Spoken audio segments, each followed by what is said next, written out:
La première épître à Timothée, chapitre 5. Ne reprends pas le vieillard avec dureté, mais encourage-le comme un père.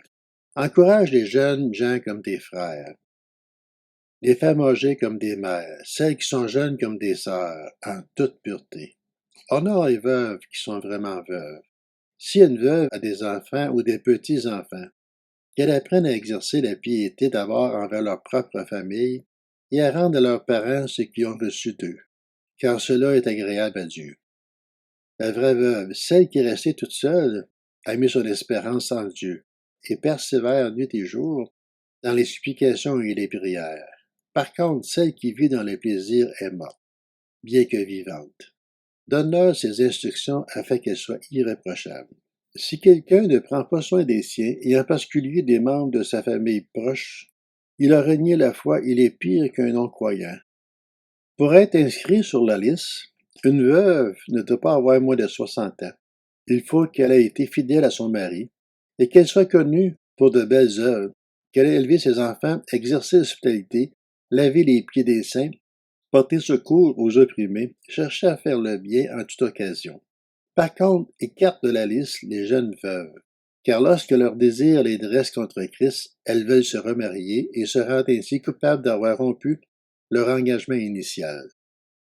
De plus, étant désœuvrées, elles prennent l'habitude d'aller de maison en maison, et non contentes d'être désœuvrées, elles se montrent encore bavardes et indiscrètes en parlant de ce qu'il ne faut pas. Je veux donc que les jeunes veuves se marient, qu'elles aient des enfants, qu'elles dirigent leur maison, qu'elles ne donnent pas à l'adversaire aucune occasion de dire du mal de nous. En effet, certaines se sont détournées pour suivre Satan. Si un croyant, homme ou femme, a des veuves dans sa famille, qu'il les assiste et que l'Église n'en ait pas la charge, afin qu'elle puisse aider ceux qui sont vraiment veuves. Que les enseignes qui dirigent bien soient jugées dignes d'une double marque d'honneur, surtout ceux qui travaillent à la prédication et à l'enseignement. En effet, l'Écriture dit, tu ne mettras pas de muselière au bœuf quand il foule le grain, et l'ouvrier mérite son salaire.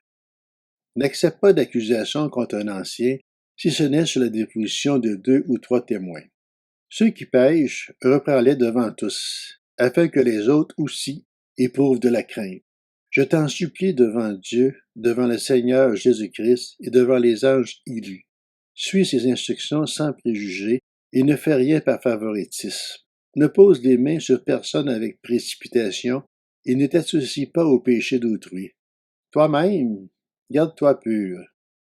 Cesse de ne boire que de l'eau. Prends un peu de vin à cause de ton estomac et de tes fréquents malaises.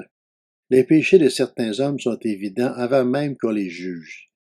Mais chez d'autres, ils ne se découvrent que par la suite. De même, les belles œuvres sont évidentes, et celles qui ne le sont pas ne peuvent rester cachées.